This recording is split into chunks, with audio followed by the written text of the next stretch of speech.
After retiring, I lay in bed all day, staring blankly at the ceiling, cursing my fate for being tricked by Bob, the CEO's foolish son, and becoming unemployed. I lay in bed, thoughts start swirling in my head, wondering if everything I've done was meaningless, and I sleep every day to shake them off.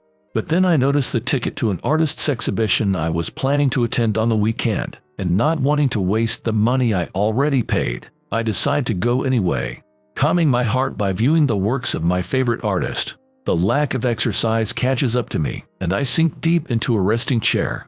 Ah, if only I could have become someone like this.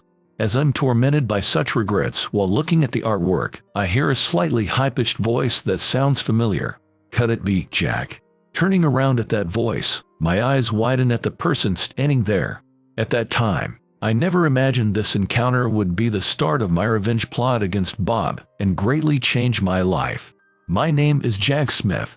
I belong to a design firm renowned in the industry for its excellence in spatial design. But honestly, even I don't know why I was accepted. I entered an art college, went through job hunting, and got accepted at my current firm. I thought it was truly a miracle that I could join such a firm with my own abilities, and I checked the address on a letter many times to make sure it wasn't a mistake. However, as expected of a major design firm, the reality is that I haven't been able to make much of an impact since joining. It's my 6th year since joining, but with 0 designs adopted, my empty track record weighs heavily on me. I did it. I watch from the corner of my eye as a coworker reports to a superior in an elated voice and is praised.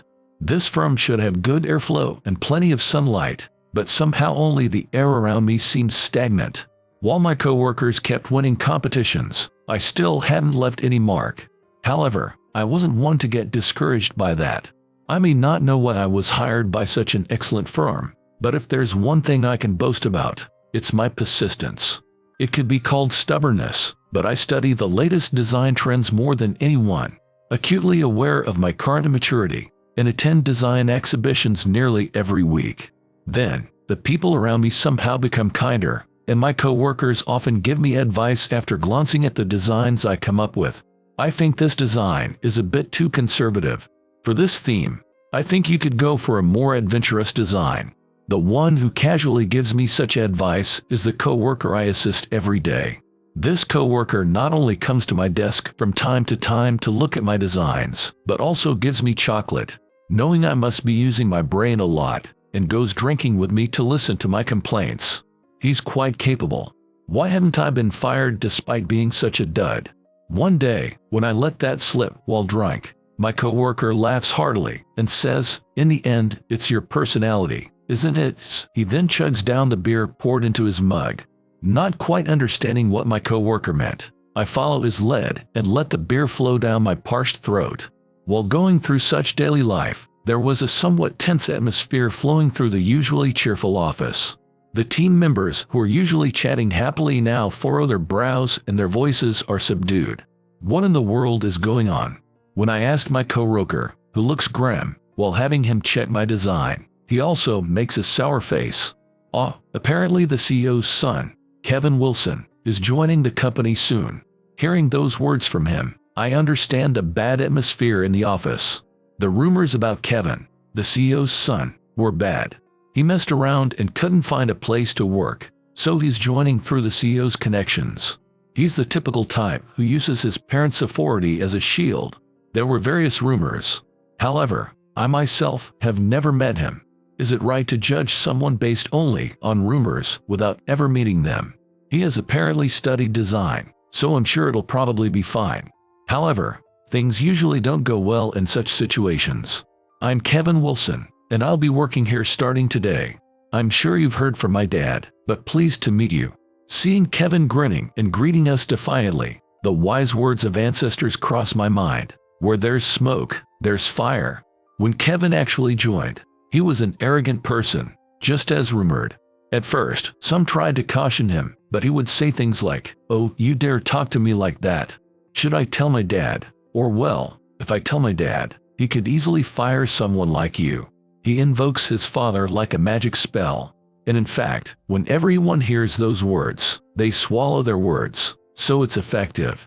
This way, everyone stops saying anything, thinking it's best not to provoke the gods. Hey, you, take care of this work. What's placed on my desk from the side is the documents for work that Kevin should be doing. Why is it placed on my desk? It's because I had the misfortune of having my desk right next to Kevin's. You can handle this much, right? I'm busy with quests, so I can't do it. Take care of it for me. After saying just that, Kevin takes out his smartphone, opens an app, and sits back deeply in his chair. Lively music starts flowing from him, and even I get a bit annoyed. With all due respect, isn't this your work, Mr. Wilson? I have my own work, so I can't help. Even when I protest like that, it doesn't seem to reach him at all. Kevin doesn't take his eyes off his smartphone and says, No, I'm the person who's gonna be the CEO here. Then you should listen to what I say, right? I'm busy clearing this quest right now, and my work is your work as my subordinate, so you should do it. What kind of logic is that? Like some kid gang leader. But he seems to be already busy defeating monsters as a hero in the game world, and really doesn't try to start working. If that's the case, the one who suffers is the firm. I glance at him, let out a big sigh, and start reviewing the work documents. And so, my duties came to include not only my own work, but also Kevin's work in parallel. Sometimes I'd work overnight, and other times I'd come to the office early in the morning to work. But Kevin seemed to find it amusing to see me scrambling like that, and I feel like his behavior has been escalating lately. However, things got particularly bad when I couldn't help but interject about the nonsensical design Kevin made. This is going too far. It's deviating too much from the client's request. When I advise him like that, Kevin's face clearly turns unpleasant. Then he clicks his tongue loudly and says, Huh? What are you saying? You're the incompetent one who's never had a design adopted. Don't criticize my art. And just as I think he's roughly pushing his chair back, he goes and leaves the company just like that. And perhaps this incident greatly wounded his pride, because he started harassing me. One day, for example, when I tried to leave on time because I had plans to go drinking with my coworker, documents were slammed on my desk as if timed perfectly. When I glance at the owner of the hand, there's Kevin staring at me with a nasty grin. Take care of this work for me. Oh yeah, I just checked the deadline for this work, and you better hurry. Saying that, he packs his things and scurries off home. Thinking I should at least check the work contents after such an unbelievable event, I read the documents and find that the submission date for this work is tomorrow. Kevin, who usually passes work to me as soon as it comes, is unlikely to have forgotten only this time. In other words, he intentionally dumped work on me at the last minute before the deadline. I quickly go to my coworker, explain the situation, and tell him I can't go to the party. Then my coworker laughs brightly and says, You had it rough too. It's okay, if we do it together, we'll finish it quickly. He gently pats my shoulder. At that moment, tears start overflowing from my eyes endlessly. I was grateful for my coworker's broad-mindedness. However, starting from that day, Kevin's unreasonable demands started getting out of hand. But stubbornness is my only redeeming quality, so I didn't give in to Kevin's pressure either. As I was diligently working, I proposed a design for the opening of a new office for a certain client, and the client seemed interested and said, That's interesting. Bring a more refined idea. Hearing those words, I was so excited that I could hear the sound of my blood circulating, which I'm not even usually conscious of, ringing in my ears. Maybe my design will be adopted. Thinking that I could come up with designs even while doing work that Kevin hardly handed over properly. Even after going home, my excitement didn't subside at all, and ideas kept overflowing. I felt like I wouldn't even mind sacrificing my own sleep time if it meant putting them into shape. Perhaps finding me strange, Kevin unusually talked to me during lunch break. Hey, what are you doing? With a voice that sounded like a child asking innocently. I got goosebumps for a moment, but I couldn't ignore him and explained to Kevin. This is a design requested by the client. They said they wanted to see my design, so I thought I'd work on it even during lunch. Hearing that, Kevin laughs thinly and says sarcastically, "To think there's a place that would adopt a design from an incompetent like you." He laughs through his nose and immediately turns his gaze to the smartphone. Well, I never thought he'd be happy for me anyway, so I didn't particularly mind his reaction and just turned my gaze back to my desk. A few days after that, the day of the meeting with the client arrived. The plan was to go to the client for a meeting that afternoon. When I get to work, I feel a slight sense of discomfort, and when I look to the side, Kevin isn't there. Looking around restlessly, there's no sign of Kevin. However, that's not particularly unusual. Kevin's a moody guy, so the days he comes to work are erratic. Today must have just happened to be a day he wasn't in the mood to come to work. Realizing this might be a peaceful day for once, I mentally pump my fist. After getting everything ready, just as I'm about to leave the company, an electronic tone rings out. The coworker who answered the phone makes a surprised face and keeps glancing at me. I furrow my brows at his strange behavior, and the call is transferred to my desk. "Hello, this is Smith." I answer the phone without knowing what's going on, and the person on the other end turns out to be the client I was just about to go meet. Thinking there might have been some trouble on their end, I listen closely, but the client says something astonishing. "I was looking forward to seeing your design today, but why did Mr. Wilson come to present instead of you? I wanted to see your design. What a shame. Let's just forget about this deal." Hearing those words from the client, who sounded truly disappointed, my eyes widen. What in the world are they saying? What is Wilson being brought up here? There are too many things I don't understand, and as I'm turning over what I want to say in my mind, the client hands up on me mercilessly, leaving me dumbfounded. As I'm standing there baffled, Kevin happens to come back right then. I can't help but turn my gaze to Kevin, who's walking toward me looking triumphant. The only employees with the surname Wilson at our firm are the CEO and Kevin. In other words, it was clear that this guy did something. Perhaps sensing the situation I'm in, the office is more quiet than usual. But Kevin, not noticing that strange atmosphere, comes up to me as nonchalantly as if he's just making small talk. "Even a design by a dud like you can pass, so I thought my design would be better. I had them change the time to the morning and went in your place, but it got rejected as expected. Aw man, I wasted my time because of you." I was left speechless by Kevin's words, which seemed to imply that everything was my fault. Apparently, Kevin contacted the client without telling me anything, shifted the meeting schedule to the morning, and took his own design proposal. What the heck is this guy trying to do? The disappointment at all my efforts going to waste left me barely able to stand. And Kevin looked at me like that and grinned. "Oh yeah, you might be hearing from my dad soon. Man, I'm looking forward to it," he told me gleefully. A few days later, I actually got word from the CEO. It seems Kevin told the CEO that his design not being adopted this time was because of my reporting mistake.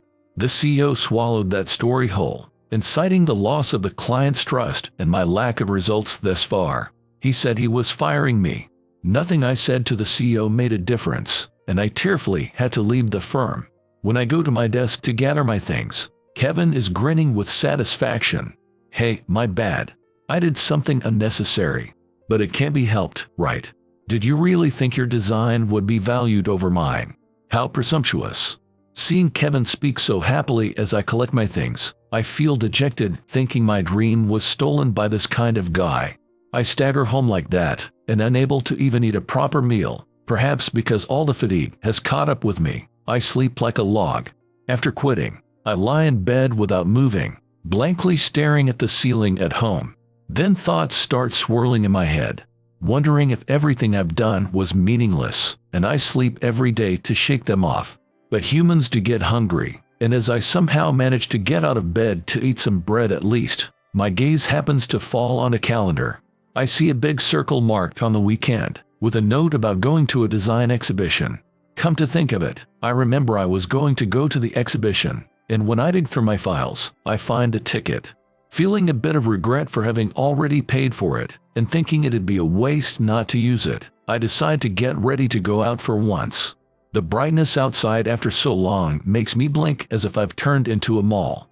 I somehow move my aching muscles and head to the exhibition. This exhibition is for an artist I like. Remembering how I aspired to be a designer because of this person back in my student days, I even feel a bit nostalgic. But there's no point anymore for me, who's not even a designer now. After looking at everything, I sit down on a bench to rest, tired from the exercise after so long. Then I hear a familiar voice asking, "Jack, is that you?" I turn around and see a very beautiful woman standing there, jet black hair contrasting with white skin, and above all, a beauty with characteristically slightly upturned, strong-willed eyes is standing there. Oh, Emily. Long time no see. She was Emily Thompson, my classmate from art college. We used to encourage each other a lot back then. So you came to this exhibition too. Well, you did like this person. Her slightly brusque way of speaking felt refreshing to the current gloomy me. When I smile vaguely, Emily seems to sense something and suggests we walk around the museum together. I had no reason to refuse, so I readily agree to her suggestion and end up going around the museum with my old friend I hadn't seen in a while. Emily still often looks at the works from a bird's eye view, making insightful comments like, "This part looks totally random, but it's actually very calculated." And she asks for my opinion too, so I naturally start looking at the works more closely and learn a lot. I can't help but laugh at how she hasn't changed at all since our student days, but she looks at me curiously. After that, at Emily's suggestion, since we're here anyway, we decide to go get food. We open the door to a cafe with a pleasant chiming of a bell and order coffee. And finally starting to feel at ease, we slowly begin catching up. Actually, I took over my family's design firm and became the CEO. Gosh, I never thought I'd become a CEO. Emily, stirring milk into her coffee, seems a bit melancholic as she says that. The position of CEO must be busy after all.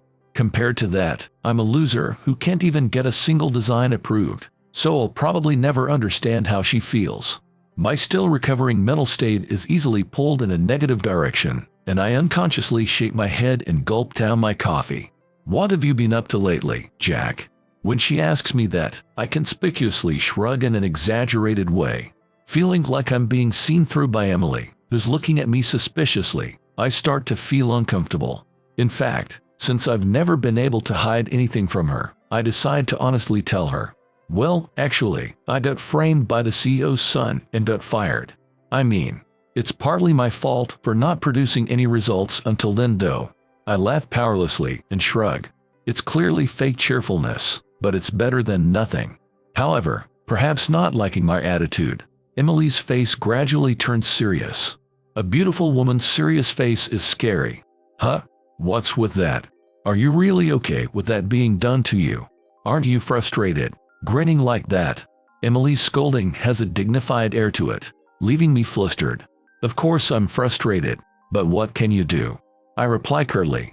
I sip my coffee, which I'm not even sure has anything left in it anymore, somehow trying to keep the conversation going. If you're frustrated, why don't you get back at them?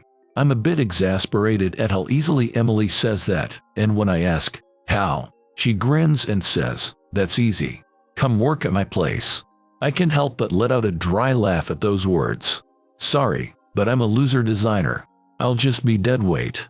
When I say that, she scoffs and says firmly, "You, a loser. You're no loser. Just come to my place." And so, I unintentionally succeed in changing jobs. After that, I start working at Emily's company. Thanks to Emily's consideration, I'm paired with her until I get used to the company and work with her every day. I think we can go for a bolder design here. The designs Emily puts out are very appealing, but tend to be a bit too adventurous. But the recent trends are, when I tell her what I've learned at design school until now, she nods with interest. Talking like this somehow feels like we've gone back to the old days, and it's a bit ticklish. Perhaps because her designs form the foundation, the designs we make together keep getting adopted one after another. That's my Jack. Every time a design gets approved, Emily praises me as if it's only natural, but each time, all I can do is return a powerless smile. Because I was vaguely aware that these approvals were likely because her designs were the basis. Even so, it does make me happy to have designs that incorporate my ideas be adopted, and I slowly start regaining my confidence. Then one day, we go to an information session to participate in a competition held by a major company. As expected of a competition by a major company, there are a lot of people, and Emily as the CEO is greeting various people. I stand next to her, smiling while trying to minimize my presence, but when I see a certain figure, I can feel my facial muscles stiffen all at once. I try to take advantage of my innate lack of presence to distance myself from them, but it doesn't work out. Hey, Smith. Even now, I sometimes hear that voice in my dreams. I turn around with a strained smile, and there stands Kevin. Well, for a competition of this scale, it's not surprising that Kevin's company is participating. Kevin strides up to me and starts blabbing away with his glib tongue, just like in the old days. Hey, what's a loser like you doing here? I bet even if you change jobs, your designs won't get adopted. As I'm racking my brain trying to think of what to say to Kevin's rude words, I hear a voice from the side. The work we did together has won various competitions. I look over and see Emily, with a demon-like expression I've never seen before, so I decide to hold my tongue. This guy can do anything on his own, right? He's always been a good-for-nothing who can only assist others. Well, if you're participating, I'm lucky to have one less competitor. But Kevin displays his ability to not read the room and leaves, laughing like that. Emily looks dumbfounded, as if she's never seen a person like that before. What's with that guy? Just ignore what someone like that says. I respond vaguely to her words, mixed with a sigh. Kevin's way of saying it was certainly the worst, but it seemed terribly accurate as a way to describe me. And after the briefing session, we had the misfortune of a problem occurring at the company. Emily was half crazed, but all the employees somehow managed to calm her down, and it was decided that she would focus on solving the problem for a while. As a result, she couldn't work on the design, so I ended up having to come up with a design for the competition by myself. If we can land this competition, it'll lead to big sales this period. Jack, you absolutely have to get it. Receiving that threat like encouragement, I reply weakly, I'll do my best. I sit at my desk, read through the documents, and think, but no good ideas come to mind at all. Every time I try to think of something, Kevin's words flash through my mind. A good-for-nothing who can only assist others. It's true that until now, I've only been able to produce results in an arena someone else prepared for me. All of those had a good foundation to begin with, and I was just riding on that. The more I think that, the more trite my own ideas seem, and my pen doesn't move as I want it to. Several days pass. Well then, I'll be leaving first. A coworker younger than me says that and leaves for the day. I look at the clock and see it's already quitting time. But as things stand, the paper on my desk is still blank, and the clear numbers of time make me even more impatient. Then, I start having flashbacks of what happened at my previous firm, thinking I'm gonna cause trouble for the company at this rate. I think this is it, clench my trembling hand, and decide to go talk to Emily about having someone else take over. I slowly walk down the cold hallway and head to Emily's office. I think she might have gone home already, but Emily is still battling the problem, glaring at documents. Emily, can I talk to you? When I call out to her, Emily turns to face me and says, this is rare for you to come here. She puts down the documents and turns to me. I wrap my trembling hand with the other, and as if praying, I convey to her, I'm sorry. I fought about the competition, but I can't come up with any good ideas. I know it's last minute and I'm sorry, but I think someone else could produce better results. Then Emily's expression, which had been calmly listening until now, changes completely. Her eyes and brows are raised, and her face seems to be red, though not from the setting sun. What, you're running away again? You've always been like that. How long are you gonna be scared to put yourself out there? Seeing Emily scolding me, I recall our student days. I grew up being told that my sensibilities were different from others from a young age.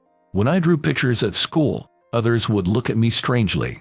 I only drew abstract pictures, which was enough to be treated as a weirdo by those around me. Later, when I went to art college, I was happy to be surrounded by similar people, but it was hard to wipe away the ingrained habits, and because of those past experiences, I had a hard time expressing myself. That said, I was able to be involved in the art I loved, so I diligently attended classes and was always studying. But my works were always told they were close but not quite. That's when I became close with Emily. I respected Emily for creating free-spirited works. And in fact, as Emily engaged in various activities, she started being recognized. On the other hand, my evaluations were always ambiguous. You should make what you really want to make. That was Emily's pet phrase, but I always responded vaguely to those words. As graduation approached, while being told things like that, we entered the period for our graduation projects. "Jack, this will probably be the last time we meet. So I want to see your serious work. I want you to make what you truly want to make." I nodded vigorously at Emily's unusually serious words. If she was going to say that much, I felt like putting a little of myself out there. But as I'm creating the work, my thoughts start spinning, and my past fears hold me back. The conflict of wondering if I won't be accepted again and the fear of disappointing Emily get tangled together, and I can't stop sweating. In the end, I succumb to my fear and create a textbook-like serious work. I still remember the look on Emily's face when she saw my work. Unlike her usual angry look, Emily glares at me intensely, with sadness in her eyes, and leaves me with one last thing: "Your work is the worst." Then she disappears somewhere. That was our last conversation, and after graduation, we went our separate ways. Then it suddenly hits me. Maybe Emily wants to see my serious work. I remembered that I haven't been able to express myself ever since joining the company. I always made works that just reproduced what I had studied, bringing up trends and thinking this must be the right answer.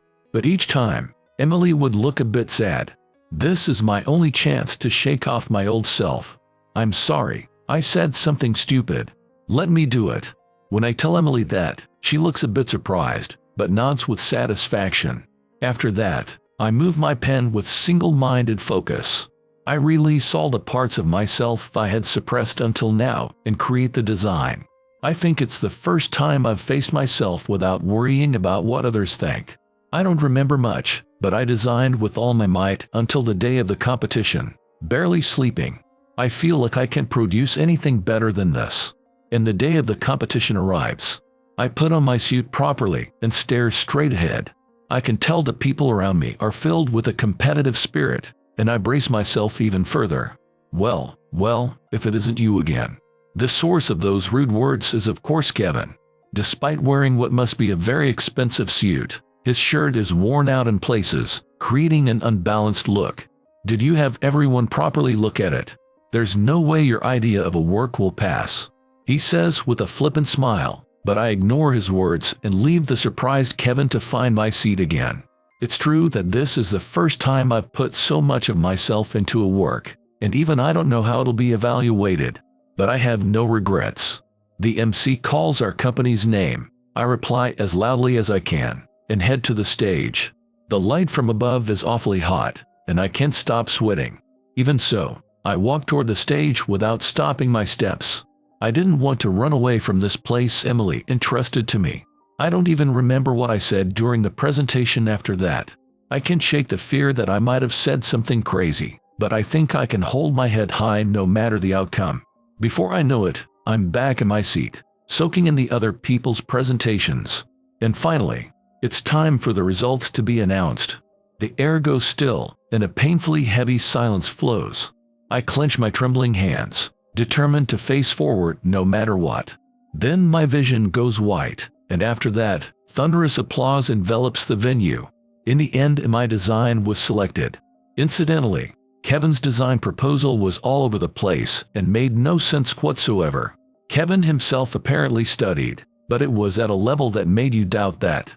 I later heard from a former colleague that Kevin had only studied for half a year through a correspondence course. I ran to the company like a man half my age to tell Emily this news as soon as possible. I report the competition results to Emily with gusto. "Well, of course." Those were the words I got back from Emily. That's so like Emily. I can't help but smile. But then Emily continues, "Your work this time was the best," with a blooming smile. Hearing those words, my eyes well up, realizing I finally have someone who sees my work for what it is. After that, my life changed drastically. When this design was adopted and implemented, it was widely covered in the media and praised as an innovative design that overturned conventional wisdom. It gained a lot of recognition as an inimitable work that deeply understands the fundamentals, captures trends, and injects my own sensibilities. I later got a message from Kevin, still with a condescending tone, saying, "If you really insist, you can come back." He says nonsensical things like, "You only are where you are now thanks to my guidance. so come back as my right-hand man. I politely declined his offer, saying, of course, it's thanks to you firing me that I was able to find my current company, and I'm grateful for that. However, I have no intention of returning. He kept calling incessantly after that, but when I ignored all the calls, they suddenly stopped at some point. I heard from a coworker I still keep in touch with that apparently Kevin got fired from the company because every project Kevin was involved in had its contract terminated. The company's management went downhill. In the last chance competition he participated in, he found out he lost to an employee he had fired long ago, and he was apparently fired to take responsibility for lowering the company's sales and making an excellent employee quit. My coworker drinks his beer with a refreshed look on his face, and I can't help but laugh a little seeing how relieved he looks.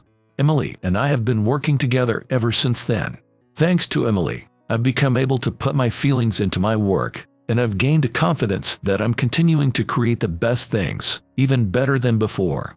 Emily and I often butt heads when it comes to work, but we get along great in our private lives. Actually, we started dating right after winning the competition. I resolved to convey my feelings to Emily, who accepted me in my work, and confessed while stifling my trembling voice. This nervousness was worse than the competition, but Emily kept a straight face as always and said, "How long are you gonna keep me waiting?" and turned away. As I wait for her to continue, she mumbles with a slightly red face, "I've liked you all this time, but I got tired of waiting." I never dreamed that Emily saw me that way. I asked wide-eyed when she started liking me, and apparently it was since we were students.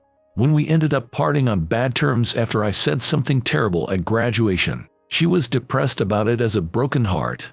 Hearing that, I shamefully smile with joy and get a solid smack from Emily. It's always scary to bare yourself. You might get hurt, and you might lose something precious. But it's only when you muster the courage to bare yourself that you can meet someone who truly sees you for who you are. By putting myself out there, I was able to meet someone precious to me. I firmly grasp Emily's hand. She smiles happily. I promise to cherish Emily, who accepted me for who I am, and live my life.